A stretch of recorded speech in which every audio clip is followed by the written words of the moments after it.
প্রায় মুছে যাওয়া জুলাই আন্দোলনের গ্রাফিতিগুলো আবারও হয়ে উঠেছে রঙিন। দ্বিতীয় বর্ষপূর্তিতে এই কাজে অংশ নিচ্ছেন ঢাকা বিশ্ববিদ্যালয়ের শিক্ষার্থীরা। জুলাই স্মরণে এই উদ্যোগ বলে জানান আয়োজকরা। জুলাই আন্দোলনের এসব গ্রাফিতিতে নোনা ধরেছে, অস্পষ্ট হয়ে পড়েছে অনেক চিত্রকর্ম।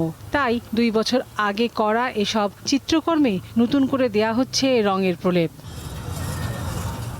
24-এর গণ অভ্যুত্থানে তীব্র আন্দোলনের চিহ্ন ফুটিয়ে তোলা হয় গ্রাফিতিতে, যা বহন করে চলেছে জুলাই আন্দোলনের চেতনা।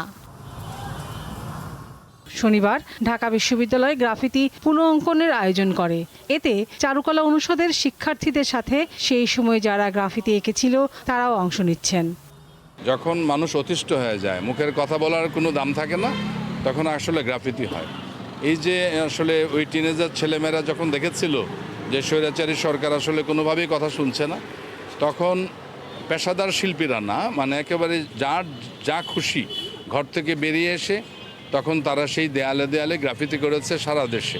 এই আয়োজন উদ্বোধন করে বিশ্ববিদ্যালয়ের উপাচার্য জানান, ছাত্রদের সাথে একাত্ম হয়েছিল সাধারণ মানুষ, যার স্বতঃস্ফূর্ত প্রকাশ এসব গ্রাফিতি। শেখ হাসিনার বিরুদ্ধে যে অবস্থান, সেগুলোকে পুরোপুরি স্লোগানের মধ্য দিয়ে বা তাদের প্রতিকৃতির মধ্য দিয়ে, লেখনের মধ্য দিয়ে মনে রাখার কথা, সেগুলো মনে রাখার জন্য আমরা চেষ্টা করেছি। এগুলোকে আমরা এখন সংরক্ষণ করতে চাই, প্রিজার্ভেশন যাকে বলা হয়, প্রিজার্ভ করতে চাই। উপাচার্যের বাসভবন থেকে শুরু হয় গ্রাফিতি পুনঃঅঙ্কনের কাজ, যা আগামী 3 দিন বেগম রোকেয়া হলের গেট পর্যন্ত চলবে। লাবণী গুহ, দীপ্ত সংবাদ, ঢাকা।